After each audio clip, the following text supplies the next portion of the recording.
Welcome to the Power Up Media Zone, produced by Suncast Media and presented by Fluence. We're also streaming live at www.suncast.live. Thanks to our streaming partners SunGrow and Tigo. If you're watching us on the live stream, thank you for tuning in. And my name is Mike Casey. I am the president and founder of TigerCom. It's a public affairs and marketing firm based in the National Capital Area. And we have our own podcast called Scaling Clean. We interview people who are CEOs, advisors, and investors to clean economy companies. And I'm really fired up about having my friend Tom Weirich here. We're going to talk about his book. And I think it's a sign of maturity that we have grown as a sector enough that someone actually took the time to write our first clean tech history book. Definitely. Do you think that's right? It's the first one? 100%. It's one of the first ones that actually is comprehensive, right? And really looks at those early risk takers in the U.S. industry and the traits that made them a success, right? We Took the Risk is the title of the book by Tom Weirich. Is it out? Can people buy it now? People actually, as of last night, people can buy it now. The book actually is going to get delivered, officially launched October 1st. Nice. And I'm getting a pallet of the first 651 books that were pre-bought back in April. I'm getting that on Friday, so I'm going to be autographing all weekend. Nice. Okay. Tell us about the book. Definitely. Well, We Took the Risk kind of was a confluence of two conversations I was having. The first one was with a number of biomass and biofuel CEOs. So kind of going back about 5 years, one of my dear mentors, Lieutenant Colonel Bill Holmberg, who's basically the godfather of biomass and biofuels in the country, he passed away. And I had a stupid reason. I think I was on a business trip and I couldn't make his funeral. And he deserved more, and given his contributions to the industry. And so I decided, well, let me write an op-ed on the third anniversary of his death to kind of make amends. And so I started interviewing CEOs in that industry, in both those industries, and they just had a lot of stories. I'm like, I wish I knew these stories coming into the renewables when I did, close to 19 years ago. And so I was like, well, maybe there's more here than an op-ed, and I should explore that. At the same time, and it's funny how fate works this way, at the same time, a former Georgetown professor of mine, Eric Kester, who created a new institute called the Creator Institute at Georgetown University, came and approached me and said, hey, I set up this institute to help first-time book writers and authors. You have a story to tell. And he's been, after me for 4 years, and I said, I just don't have time, I have a real job, I just don't have time, and I'm a horrible writer, right? And he said, no, you should do it. And so he, funny enough, 2 days after I started the project for Bill Holmberg, he called me and said, hey, it's time to do this. And so I thought, okay, it's time. So the confluence of both conversations came together, and through Eric Kester and the Creator Institute, who's helped over 1,500 authors so far, first-time authors, he got me set up. And so I started writing about a year and a half ago. And here I am, a year later, coming out with a book, that I hope really does inspire the next generation of renewables risk takers. All right, so I got 3 questions for you. Yeah, First is, what's the main takeaway from this book? As the author, correct, what do you think the most important lessons are for people out here on the show floor about this book? Definitely. Well, 2 lessons, right? I think, we can forge the future if we know our past. And I think that's one of the biggest lessons, is we need to know the lessons we learned in the past, right? So we don't repeat history. I interviewed 100 executives. It was a very hard decision to narrow it down to 25. Folks are laughing, saying, okay, write another book. I'm going to take about a year pause to do that. But, knowing our past will help us for our future. Because many of the policy conversations, many of the technology conversations, many of the financing conversations we've been through will help us, smooth out things moving forward, especially post this amazing IRA passage that we had. Right, right. Yeah. And I would say the second lesson is, listen, in coming into renewables, it's really a calling. All of us have traits that really propel us in our careers. But at the end of the day, the special sauce, quote unquote, is this calling to do better, to impact the environment, to do better for our grandkids, right? But more importantly, to persist. And so the way I've divided up the book, especially the second part of the book, when I talk about each of these executives, is I tie them to specific traits that really empower them in their careers. And kind of my call out to everybody is, listen, these traits are traits for us to emulate. And also, they're meant to inspire us. We all can make an impact, no matter if we're coming into renewables day one or if we've been in renewables 18 years, right? We all can make an impact. And I think that's the call to action, is let's start being risk averse again. Let's stop, being risk averse, right? Let's stop mitigating risk. Say it louder for the people in the back. We were risk takers in the beginning. That's how we are here today. I mean, both you and I, our careers are here because of those risk takers. And guess what? In the age when we're being told move away from risk, actually no, we have to do the opposite if we really want this industry to evolve. So that's the biggest call to action, is hence the book name, We Took the Risk. it's time to take the risk again. And that's what my call out is. So the subtitle could be "Renewable Energy is Not for Wimps." Definitely, and that, my editors, right, wanted me to be a little scandalous, and so I have a chapter called "Renewables is Not for Everyone," right? And one of my beta readers, she called me right away saying, "That's not our message. Renewables is for everyone." I'm like, listen, read the chapter. Yes, renewables is open for everybody to come in. We definitely welcome all the oil and gas colleagues, right, that are seeing the writing on the wall and coming over to renewables. But you have to understand, this is not a 9-to-5 job. You have to come into renewables with a passion. You have to come into renewables with a bigger calling. Yeah. And that was my point. Obviously, renewables has the doors wide open. We need to grow as an industry. We need to develop workforce. We need greater ED&I initiatives in our workforce, right, to be more diverse. But hey, come in wide open with your eyes, knowing that you're committing to a lifelong career. And that's my call. This is a lifelong calling. Yeah. So you mentioned lessons that these, what I call OTs, OCs, original clean techers. You talk about the lessons that the OCs have for us in the book. Cliff note those lessons. Oh gosh. Listen, I cliff note them by traits. Persistence. All of them persistent. I mean, you saw many failures. People went through failures, and instead of stepping back and going, okay, I'm not going to do this rodeo again, they actually continued. And so I would say persistence was a notable trait. Adaptability. We're constantly an industry that over the last 30 years has gone through these ups and lows, right? These valleys, these highs. Yet people adapted, right? Either by creating new technologies, by creating new, structuring deals financially in a different way, or approaching policy in a whole new way, saying, listen, this is a partnership with the government, let's figure out how do we tweak policies to aid us. So adaptability was a big thing. Also being the first. I think we are an industry that's not scared about being the first, be it creating new technology or being on the forefront of discovering a new way to transition the energy grid, right? So those were some of the biggest takeaways, I think, from those lessons that I had, and yeah. It's so prescient because I was talking with my colleague Melissa and I were talking with a reporter yesterday to keep that reporter's identity to ourselves, but it was interesting that the conversation was about how the Inflation Reduction Act is essentially a $370 billion baton pass. Mm-hmm.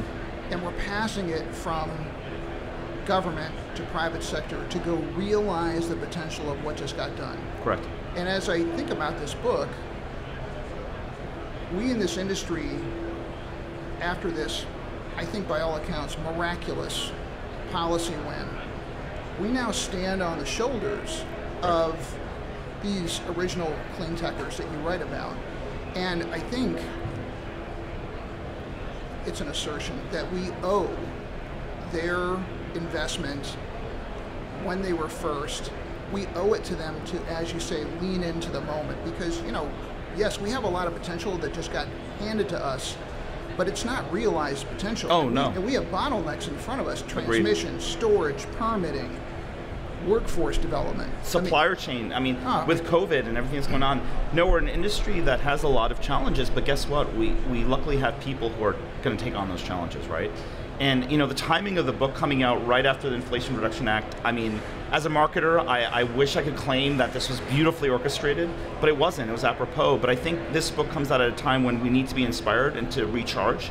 And also, many of us in our daily careers don't have an inflection point where we can look back and be thankful and grateful for those mentors who helped us get to where we are, and to really recharge and re-strategize. So I hope this book, for those reading the book, is just, it's just as useful as it was for me when I had a chance to reflect on my career and how that fit into this larger scope. And what's amazing is we're all interconnected. I mean, that's the biggest takeaway from this book. All those original risk takers, even though they're in different technologies and had different callings, they all were connected and they all really helped each other. And I think that's another big theme of this book is community. That is one advantage we have versus our compatriots in other energy sectors, is we have a community here that's here to support each other. And I think that's one of the most important takeaways. Yeah. Let me get your opinion on something. I've written a bunch of times that if we learned anything from the Trump years, it was that we've already hit the inflection point where commercial execution is more important than policy support. Because, the Trump gang tried to monkey wrench the engine. I think that's safe to say. Now, do you think that? I mean, it seems to me like these pioneers, these original clean techers, they were there when commercial execution mattered a lot. Then it started to matter less. We needed a little bit of policy lift. Got it here and there. Survived off the table crumbs that the Senate would give us. Grew. Solyndra hits. Trump comes in, but we're still growing. Correct. Do you think, where are we in the proportionality of policy versus commercial execution, based on what you learned in this book? So 2 points. I think when I looked at the book and when I chose the executives I was going to feature, all the executives come from different stripes of politics. And my biggest point has been, we need to make renewables apolitical again, right? Amen. We need to move it off that stage as quickly as possible because it's just not helping anybody, number one. Number two, what's really interesting is despite the policy woes, the commercial woes, all of them approached renewables in a way where they were thinking through what's the next step. They had foresight, right? They knew where the demand was going, and they said, okay, well, we know commercially here's where demand's going. How do we work with our trade association, with others, right, to align policy and finance, right, to be there so that when that demand hits, we have structuring in place for financing these projects, right, as well as those policies already in the maker, right, in Washington. So it was really interesting that foresight in a lot of ways played into a lot of these executives' careers, right? The other thing is what I was really proud about when I chose these 25 executives, they come from all sectors of the industry, right? I have one chapter called Dedication about the original DOE commercialization team, right?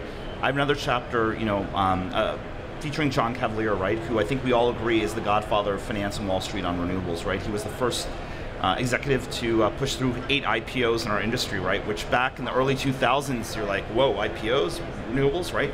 So it was really interesting, Tracy LeBeau, who helped, Native American communities start to embrace renewable energy, right? So I have all these stories from different folks, even technologists. Dan Sugar's in the book, right, to talk about racking and some of the initial successes he had at Powerlight, right, in those early days. So I was very cognizant. Dan Sugar, who's that guy? Yeah, who's that guy, right? All these different executives, no matter where they were, right, they were thinking one step ahead. And right. I think that's what the book shows is we all have that role to play still, right? Dan Sugar continues, with Nextracker and others, continues to push forward. John Cavalier now is doing tons with SPACs with David Crane and many others, right?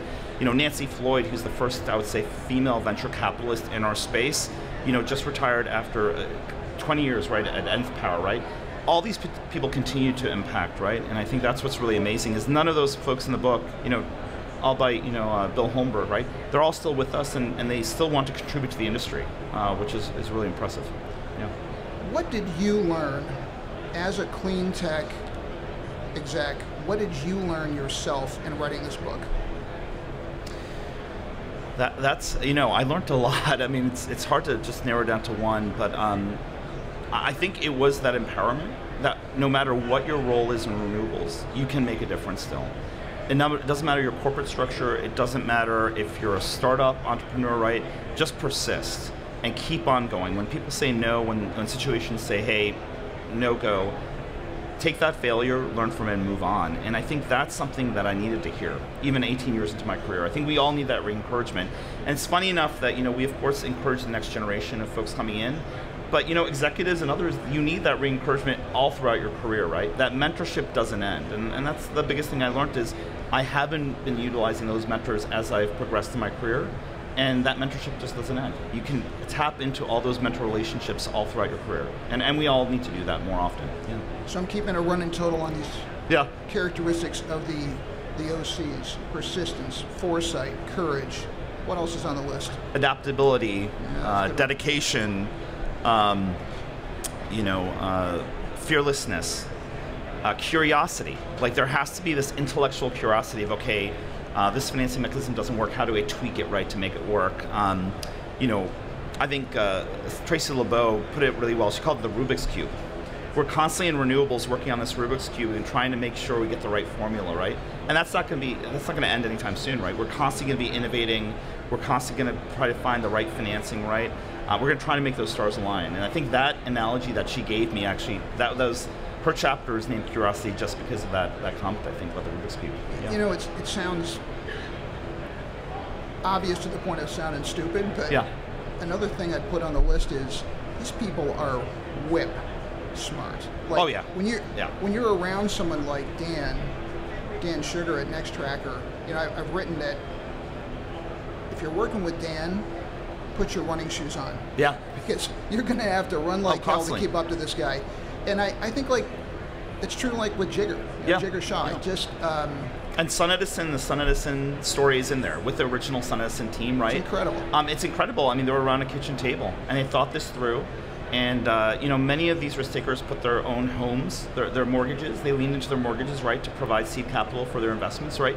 So, people took the risks, but there were calculated risks, and that's the thing I also push through, is you have to be very calculated in the risks you take. And I think this book also goes through the sociology behind risk taking, right? How did these executives, how did these risk takers assess risk? Which, how did they calculate it? And how did they really launch into the market knowing full well, okay, we're taking a risk, but we're hedging our bets. Yeah. Refine this attributes list into advice for two cohorts. Yeah. First is people who are almost contemporaries of Dan Sugar, or they're CEOs that have come into clean economy from other sectors.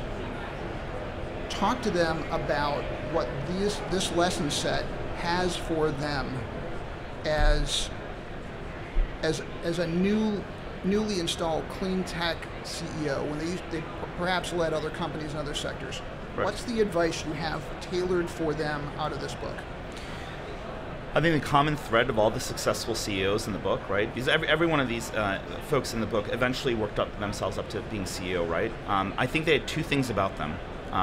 They had charisma. They attracted talent. All of us right now, as you know, we're growing as an industry. We don't have enough people to build all the projects we're trying to build. Yeah, I mean, we all agree to that. Right? Yeah. We need a more diverse workforce. We need a workforce that's energized. And we as an industry together have to come together and attract more of this talent. And I think the number one role right now for any CEO in the industry is attracting the right talent and attracting talent that reflects the ambitions we have as an industry moving forward, right? We're all about providing access to everybody, providing clean energy access to folks, through community solar, things like that. We're all about supplier diversity, right? Supporting veteran-owned firms, women-owned companies, things like that. So we need to do more of that. And I think that's the role of today's CEO, is to be that voice and call out to the industry to attract talent. I think that's the number one role, is every one of these executives had the charisma to attract the right talent that then in turn helped them grow their company, right? Without them being able to attract the talent, they would have never gotten to where the successes they had. So I would say that's the one thing. The other thing is, I would say, humility. Interesting. A lot of humility.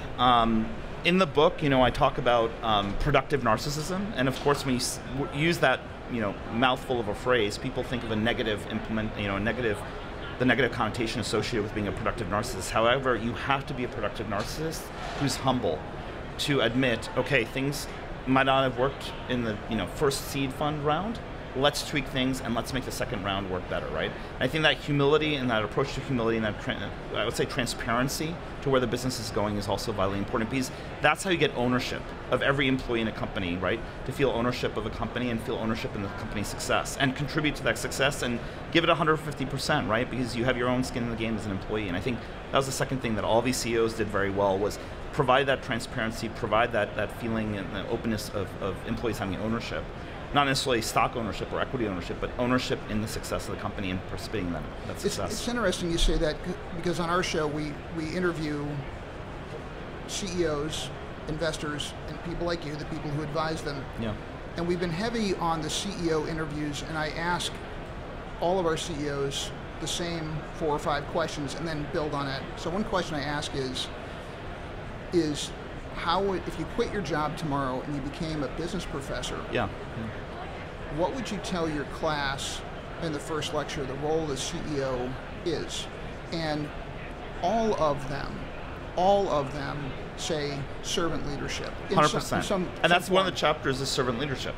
I have one of my chapters all about servant leadership, and I wrote about Andy Karsner, who was one of our secretaries of energy, right, for renewable energy. He was a perfect example of servant leadership. And that servant leadership model, we talk about it, it's like a new buzzword, but do we really implement servant leadership, right? And I think that is the challenge for today's CEOs. How do you implement that servant leadership, which in turn does attract talent? Because people are attracted to servant leaders much more than they are than to, let's say, old corporate models of what a CEO, how a CEO behaves or how the CEO is. Yeah. define servant leadership as you've come to know it by talking to these men and women. Giving of oneself to their employees, be it through time, be it through mentorship, be it through involvement in projects, right? No one, I think all these executives weren't CEOs that were at a higher level that never would dip down into their companies, right? Every single executive I feature would at one point in time regularly dive deep into different parts of their teams, identify challenges, and then work with the teams to provide solutions. That was the key to success, I would say, to all of them, is that ability to go from 30,000 feet down to down to ground level and be able to work with teams and show investment in and importance of employees' work in day-to-day activities. So they were willing to split their own wood. Yeah, they are. They're there to contribute, right? And that's the perfect definition of a team mentality. So the second of the two groups of people I'd like you to convert the lessons learned from the book into advice are young clean techers that are coming in, like they're a year out of school. What's your advice from them coming from this book? Well, listen, I think in this whole book writing journey, two situations really humbled me. When I did pre-sales back in April, the publisher wanted to test the market. I had 3 weeks to get the word out to family and friends. 651 people bought the book. On average, an author sells 250 books a year. I, in 3 weeks, sold 651, and amongst those purchasers were also 2 anonymous donors who walk amongst us. Actually, they're here at RE+. And they came to me with $2,000 checks and said, I want you to get these books in front of people who are coming into the industry who need to be basically fed steroids and just go into the industry, empowered and in charge. And steroids and caffeine. Exactly. Give them everything, but get them really excited and provide them those lessons of our founders of the U.S. industry, right?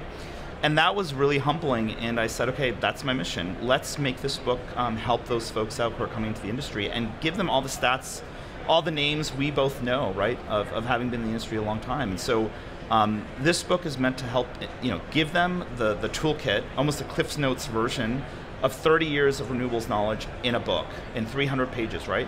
And say, here are the folks, and all these folks that I feature, they're totally willing and open to mentor folks, which is amazing. I mean, they keep on contributing, giving their time. Yeah. So, I would say this book is meant for those people coming into the industry who are also looking for that inspiration. And luckily, I did get books. They're being delivered in an hour. So I wish I had the physical book here. I just have my postcard for now. But I am going to be giving a donation of books to the Rise Solar Fellows this afternoon in their reception.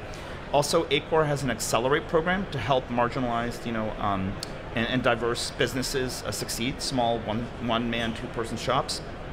So I'm going to be giving a donation of books to the Accelerate program members, and then I've partnered with the Clean Energy Leadership Institute for our, these burgeoning clean energy leaders. We'll be giving books to them. So really excited to just get the book out there and help these people come into the industry and give them the best toolkit they can to succeed, because we need them to succeed. Yeah. We got about 40 seconds left. Yeah. How do people buy the book? Yes, so it officially launches October 1st, but between you and me and anyone listening in, my website, wetookthe.risk.com, so it's all one word. Amazon, Barnes & Noble, Kobo, Walmart, they all have the book now in stock.